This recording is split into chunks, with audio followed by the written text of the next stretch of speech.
Dje në ora 9 në fshatin Siriqin të Tetovës, zyrtar policor nga stacioni policor i Egunocit ka ndaluar automjetin e udhëtarëve Ford me targat Shkupit, i drejtuar nga një 46 vjeçar nga Shkupi. Gjatë kontrollit është konstatuar se personi po drejtonte automjetin edhe pse kishte ndalesë aktive për drejtim mjeti, pas të cilës është privuar nga liria sipas njenit 297A të kodit penal, ndërsa automjeti është ndaluar për procedurë të mëtejshme. Dje në ora 16:40 minuta në rrugën 121 në Tetovë, zyrtar policor ka ndaluar një moped Aprilia me targat të Tetovës i drejtuar nga një 18 vjeçar nga Tetova, me çka është konstatuar se nuk posedonte patent shoferi. Në konsultim me prokurorin kujdestar publik, i njëjti është privuar nga liria, ndërsa mopedi është konfiskuar. Dje në ora 9:30 minuta në sektorin për punë të brendshme Tetovë, një burr 63 vjeçar nga Tetova, si autorizues i nënës së tij, ka denoncuar veprën penale lëshim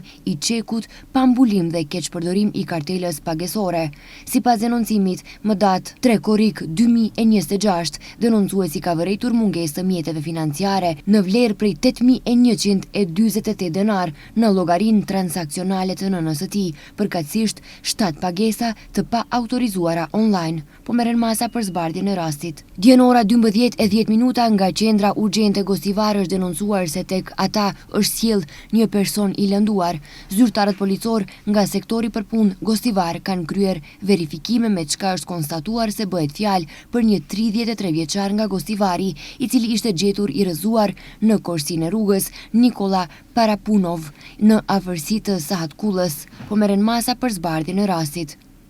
Dje në sektorin për punë të brendshme Gostivar, një grua 41 vjeçare nga rrethina e Gostivarit ka denoncuar se rreth orës 18 në shtëpinë familjare është sulmuar fizikisht nga bashkëshorti i saj, po merren masa për zbardhjen e rastit. Dje nga ana e zyrtarëve policor të sektorit për punë të brendshme Tetovë, për shkak të qëndrimit të pa deklaruar në vend, është arrestuar shtetasi i huaj, një 26 vjeçar nga Peja, Republika e Kosovës. Ai është ndaluar në stacionin policor për procedurë të mëtejshme.